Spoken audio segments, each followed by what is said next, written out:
राम राम है जी। कैसे हो आप सभी लोग। मॉर्निंग हो चुकी है गाइस और आज दिन मंडे, यानी कि आज जाऊंगी मंदिर। और यहाँ पर मंडे के दिन है ना, फिर ज़्यादा काम नहीं बढ़ाती ना मैं, तो झाड़ू पोछा मम्मी की साइड का, उस साइड का पूरा करके आई हूँ। और पार्लर का और इस वाले रूम का मैंने झाड़ू लगा दिया था। और मतलब एक संडे को तो मैंने पूरा कर ही दिया था, क्योंकि मंडे को फिर झाड़ू पोछे के चक्कर में क्या होता है कि टाइम बहुत ज़्यादा हो जाता है, फिर लेट हो जाऊँगी मैं। लगभग 9 बज चुके थे। वैसे घर का सारा काम हो गया था और मैं इंतज़ार कर रही थी कि लब का। और सुरभि मेरे पास नहीं थी, सुरभि गई थी मेरे भांजे के घर, भोले के घर, जो कि उनकी वाइफ ने ना रोक लिया था सुरभि को कि सुरभि आज तुम यहीं रुक जाओ। तो सुरभि थी नहीं मेरे पास में। तो मैं सोच रही थी कि लब अगर ट्यूशन से आ जाएगा ना, तो फिर मैं उसके साथ है ना मंदिर चली जाऊंगी। तो लब आ जाएगा 9:30-10 बजे तक लब आ जाएगा, तो वही जो बताइए दोस्तों। कैसे हो आप सभी लोग। शंभुनाथ की कृपा से सब ठीक ठाक होगा और आगे भी होगा।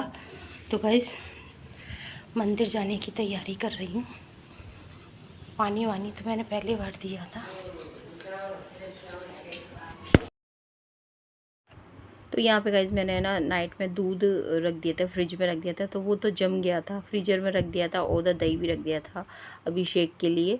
तो वैसे तो मैं सारा सामान अलग अलग ले जाती हूँ, दूध दही शहद सब कुछ अलग अलग ले जाती हूँ, लेकिन फिर वो टाइम ज़्यादा लग जाता है। तो फिर मैं वो एक साथ ही लोटे में सारा सामान एक साथ ही मतलब डाल लेती हूँ, छोटे वाले लोटे में। और यहाँ पर दही भी मैंने ना सुबह फ्रिज में रख दिया था। और वैसे भी है ना, जैसे दही हो दूध हो तो ठंडा हो तो वो अच्छा ही रहता है, क्योंकि शिव जी पे ऐसा बोला जाता है कि ठंडी चीज़ को चढ़ाना अच्छा माना जाता है।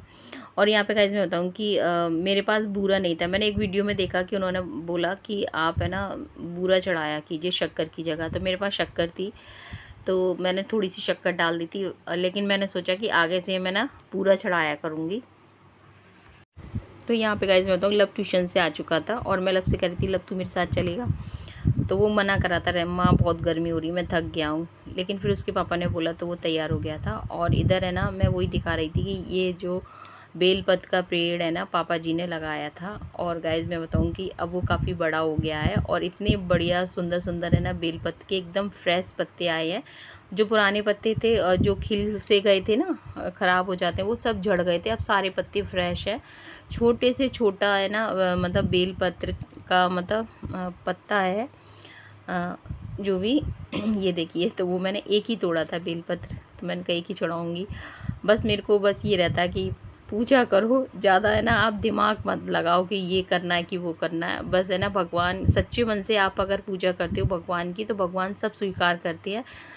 तो बस वही जो मेरे को मिल जाता है पूजा के लिए, जैसे मेरे पास ये वाले फूल थे, तो फिर मैंने ये वाले फूल ले लिए थे।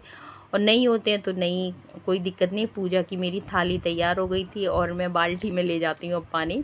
यहाँ पर ये देखिए इस तरह से कल मैंने लब से ना बर्फ़ी मंगा ली थी भोग लगाने के लिए। तो जो मेरे पे बन जाता है या मैं कर पाती हूँ और वही मैं करती हूँ। ऐसा नहीं करती जो मेरे पास नहीं हो पाए और मैं ज़बरदस्ती करूँ पूजा। मेरे को लगता है पूजा अपने सच्चे मन से करनी चाहिए।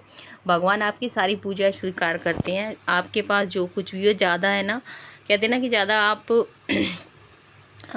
दिमाग लगाओ या ये कहो ये होना चाहिए ये होना चाहिए, ऐसा करो वैसा करो, नहीं। भगवान अगर आप सच्चे मन से आप एक लोटा जल भी चढ़ाते हो ना भोलेनाथ पर, भगवान पर, तो वो भी भगवान सब स्वीकार करते हैं। बस आपका मन सच्चा होना चाहिए।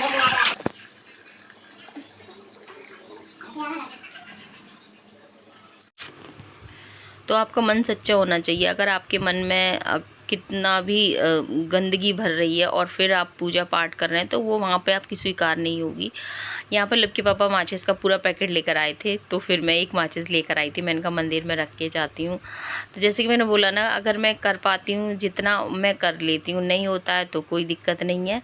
तो कहते हैं ना भगवान आपके भाव को देखते हैं।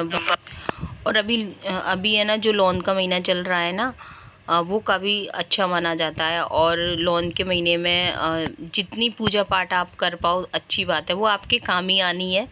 क्योंकि ऐसा है ही है कि पूजा आपकी कभी व्यर्थ नहीं जाती है। तो बस यहाँ पर बेलपत्र के वृक्ष पर पूजा कर लूँगी। कैसे हो आप सभी लोग। तो यहाँ पर हमारा ठाकुर जी का पराठा बन चुका है, ये ठाकुर जी का। और यहाँ पर ये हमारा सूजी का हलवा बन चुका है। इसमें मैं छोटी सी शक्कर,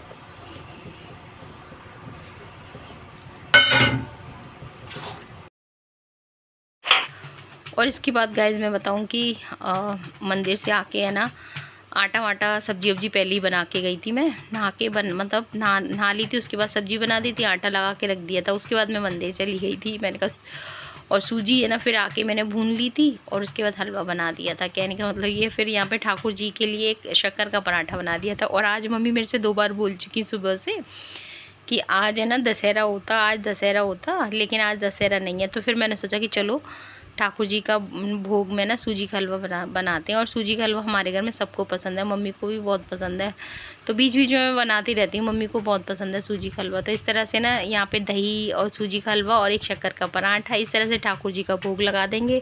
और पहली थाली ठाकुर जी का आज भोग यही है।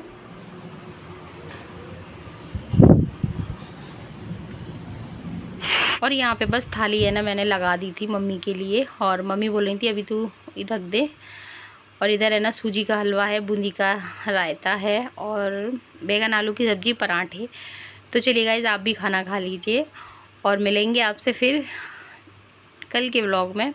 वीडियो अगर पसंद आए तो लाइक कर देना, चैनल पे पहली बार है तो प्लीज़ सब्सक्राइब कर देना। मिलेंगे आपसे कल के व्लॉग में। जय हिंद साथियों, जय श्री राम।